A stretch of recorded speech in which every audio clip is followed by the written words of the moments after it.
ครับ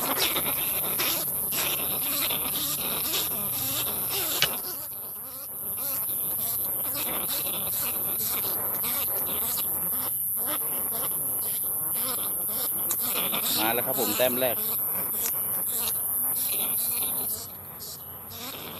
เวลา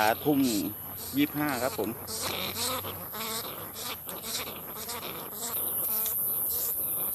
ขอ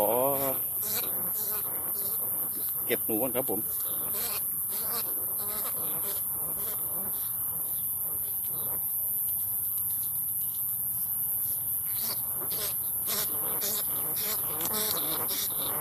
อันนี้ตอกน้าป้อมครับผมเกษตรฮันเตอร์ครับผมตัวแรกครับผมมันหมานครับ